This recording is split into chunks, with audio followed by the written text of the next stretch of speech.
bathing beauties and bra burning. A Miss America pageant becomes a turning point for American women. We had intended to burn things like girdles, high heels, Playboy magazine, things that we called instruments of female torture. The 1955 World Series, the New York Yankees and the Brooklyn Dodgers. Will it be victory or heartbreak for Brooklyn's beloved Bums? We're talking about 75 years of history in Brooklyn, New York, and never a World Series.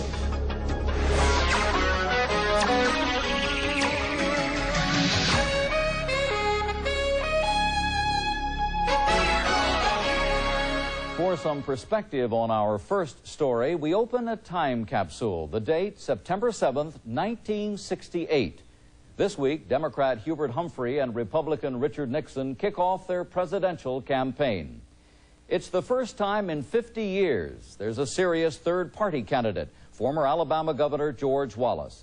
Wallace gets strong support from the nation's policemen, but some wonder whether our men in blue are going too far to keep the peace.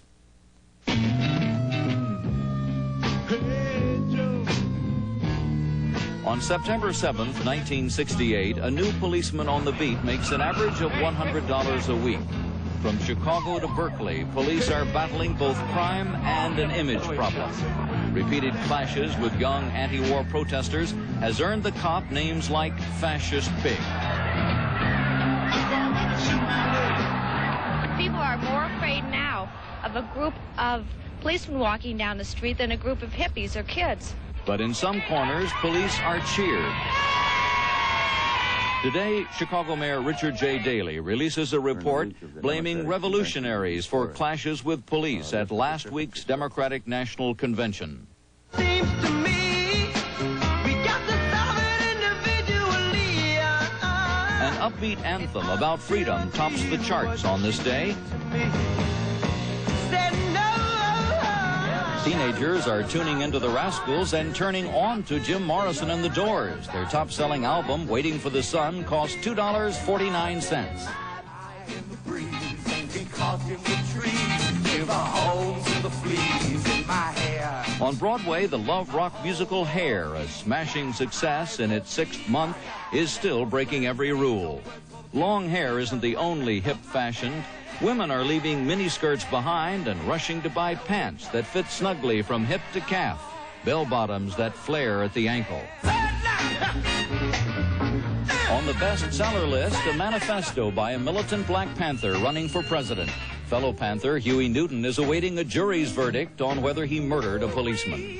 In Virginia, John F. Kennedy's family dedicates a Navy aircraft carrier named for the slain president. Ted Kennedy recalls how his brother loved the sea and challenged the wind. And so it is in that spirit that Caroline makes this presentation today, with the sincere hope that the wind and tide and waves will always be on your stern and bring you back safely to port. Thank you. Some impressions of September 7th, 1968. And on that same day, 3 women come to Atlantic City in search of victory. One for herself, one for her race, one for her sex. An American tradition, the Miss America pageant, is underway and under siege. Ford, Miss Illinois. 18-year-old Judy Ford of Belvedere, Illinois, aspires to a kind of American royalty, the crown of Miss America. I went out there hoping to make top 10 because I really wanted, my friends back home to see me on TV. In the fall of 1968, Sandra Williams cannot aspire to that dream. And so she chases a dream of her own to become the first Miss Black America. We knew we were making a historical statement during that pageant. It was important that whoever won represented our race well. Carol Hanisch comes to Atlantic City to make a radically different statement. We wanted to let the world know that women's liberation had been born and was starting to mushroom. There are only 100 women demonstrating on the boardwalk that day, but their strategy is brilliant. They will use the Miss America pageant itself to forever change the traditional view of American women. We had intended to burn things like girdles, high heels, hair curlers, things that we called instruments of female torture. Judith Ann Ford, Miss Illinois. For Judy Ford, the walk down the runway is the path to liberation. The goals and aims of the Miss America pageant and the women movement are really basically the same. We both want to give women an opportunity to continue their education, to have careers, and to be independent. I'll tell you, if that's exploitation, then exploit me. Just a few steps down the boardwalk, a different group of contestants took to the stage. Among them, Sandra Williams, who knows that for all her beauty and brains, the color of her skin would keep her from the Miss America title. It was probably the first overt experience the Afro-Americans have had to say we're beautiful as a race on a large multicultural level. Black is my color, and my hair is kiki and dry. Prior to the pageant, I felt as though I wasn't as beautiful when I compared myself to the white standards of beauty. Outside Convention Hall, the women's liberation protest is met with taunts from the crowd. But Carol knows her time in the spotlight is fast approaching. In order to get in, so that they wouldn't recognize us from the picket line, we dressed up in high heels and did our hair up and wore a lot of makeup. I never thought I'd be in this convention hall again. This is really kind of exciting, returning to the scene of the crime.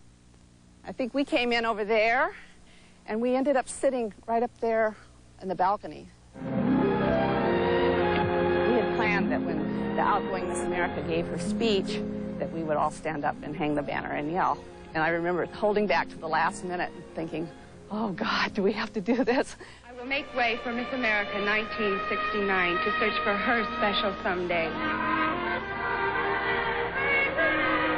But even though I will be sad to leave all these precious friends that I have made here in Atlantic City.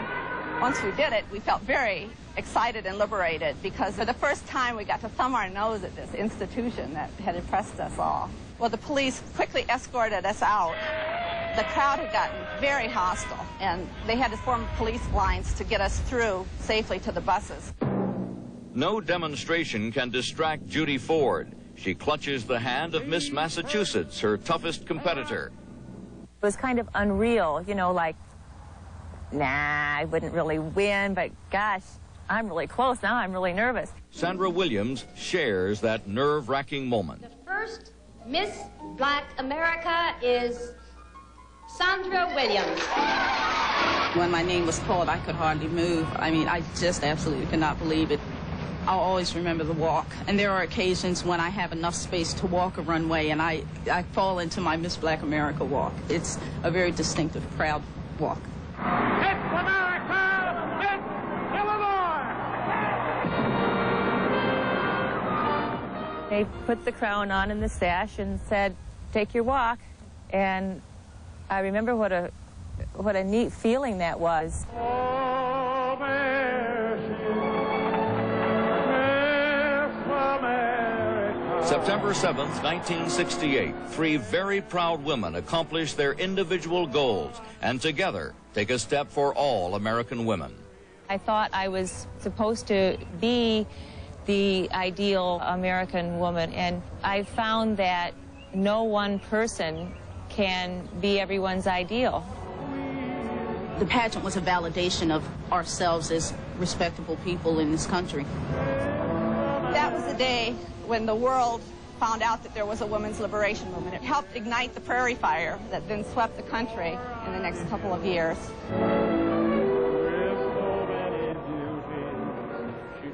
A year later, at the 1969 pageant, there was a rumor that one of the contestants was a feminist and would denounce the pageant on stage. Bert Parks was heard to say, if she does, I'll grab her throat and keep singing. No woman ever stepped forward. Now women of all races compete in the Miss America pageant, and two black women have gone on to win the title. Next, another moment, another time on Instant Recall. Ike has a new problem, James Dean has a new movie, and an old mouse has a new show.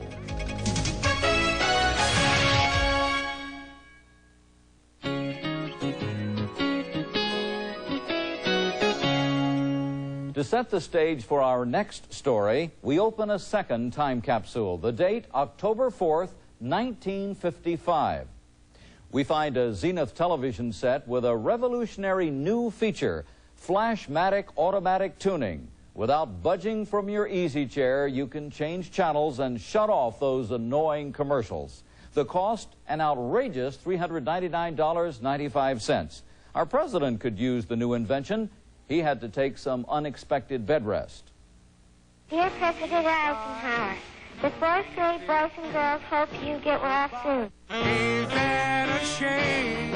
Get well wishes flood in for President Eisenhower in Fitzsimmons Army Hospital in Denver after a coronary last week. We are glad that you are our president, because there could be no other president as good as you.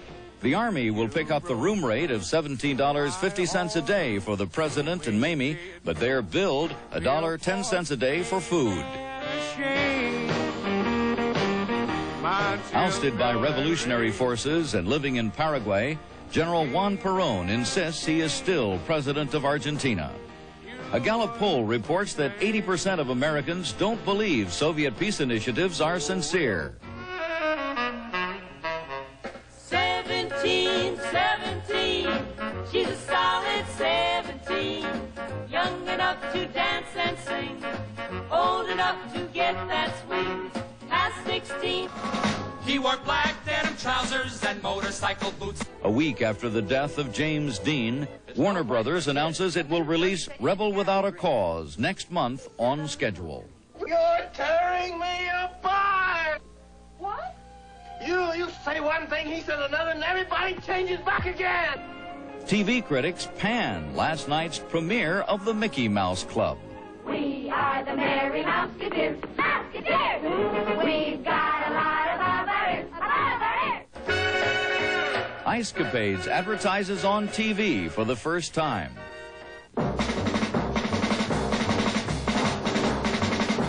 Mum, the doctor's deodorant discovery now contains M3. Got that? M3 to stop odor 24 hours a day. New Jell-O instant pudding that needs no cooking. Just add to milk and beat. In minutes, this terrific new busy day dessert is ready to eat. Yes, sir. It's always a smart idea to remember the pause that refreshes with ice-cold Coca-Cola. Brooklyn Dodgers star shortstop Pee Wee Reese endorses Gillette razors. Pee Wee Reese has a way with Dodger rookies or Sandlot youngsters. A boy has more self-respect when he's clean-shaved. I tell him use a Gillette razor. There was another close shave on that very same day, October 4th, 1955.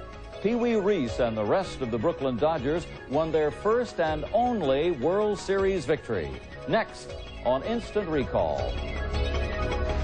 When Brooklyn's bums meet the mighty Bombers from the Bronx.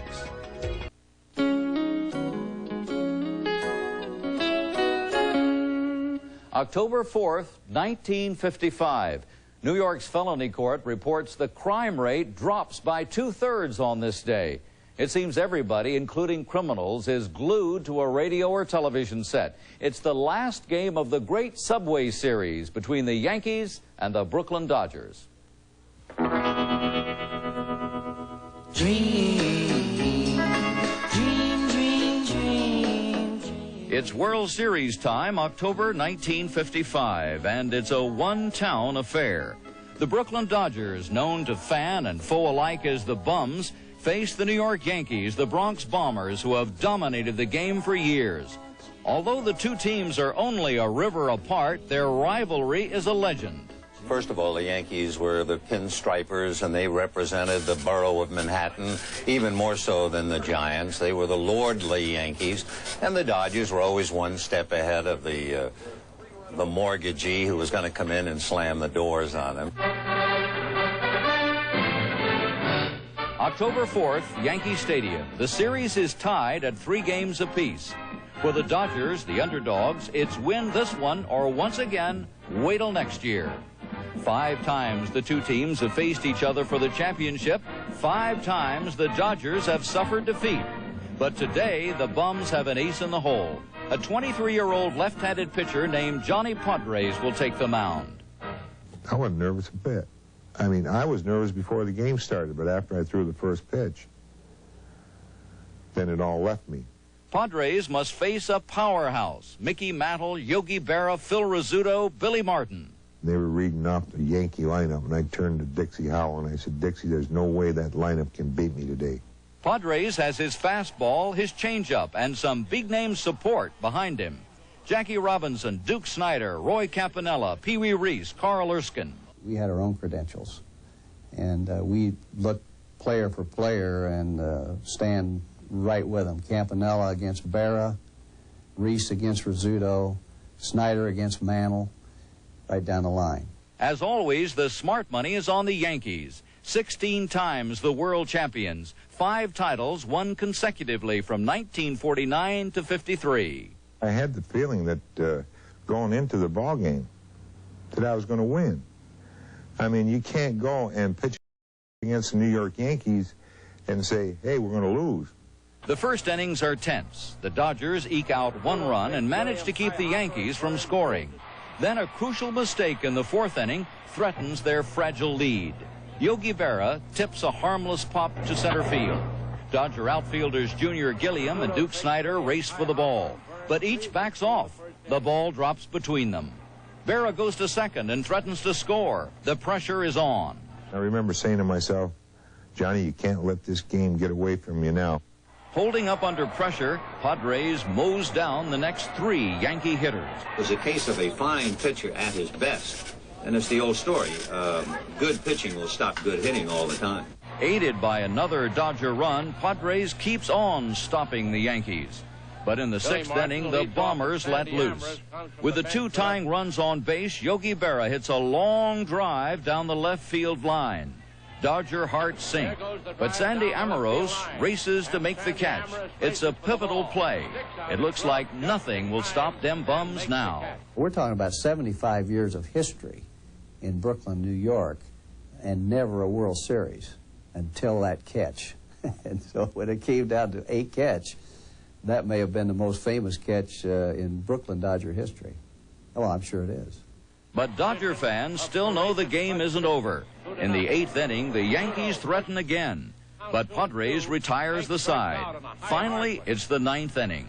I think the last inning in Yankee Stadium, the majority of the people in the ballpark were now rooting for the Dodgers. Bottom of the 9th, the Dodgers are 1 out away from the win. A changeup from Padres to Yankee Elston Howard. He grounds to Brooklyn shortstop Pee Wee Reese. Here comes the ground ball that the borough of Brooklyn has been waiting for 55 years. And the Dodgers and Reese have been waiting for since 1941. We were saying, probably on the bench, if you're going to hit the ball to anybody, hit it to Reese. He was our stability on the infield. Oddly enough, Pee Wee was saying, don't hit it to me. It's hard to say what do you think, you know, when the last out is made. You knew you won, but it really hadn't sucked in that much. What do you think about those Dodgers now? I'm very thrilled the Dodgers finally won. 3 cheers for the Dodgers. I remember driving through the Battery Tunnel, which connects New York and the borough of Brooklyn. When you came out the other side of the tunnel, it was Disneyland. Back at home, the Bums get a reception fit for a king. It's the first, last, and only World Series win in Brooklyn Dodger history. We were stopped by a state trooper. He said, by the way, I lost money on you guys again this year. I said, you lost? We won again. We finally beat the Yankees. Well, he said, I know, but I bet on you in 49, 52, 53. I said, nuts to him. In 55, I'm betting on the Yankees. He lost. You're the very greatest borough in the USA. A few years later, Brooklyn fans had their hearts broken when the Dodgers moved to the West Coast. Series hero Johnny Padres followed the team to L.A. and finished out his career there. He now works as a pitching coach for a Dodgers farm team. Next on Instant Recall, a personal recollection of a president who wanted to do the right thing. Monday on Instant Recall, behind the scenes of an American dream, Disneyland's opening day.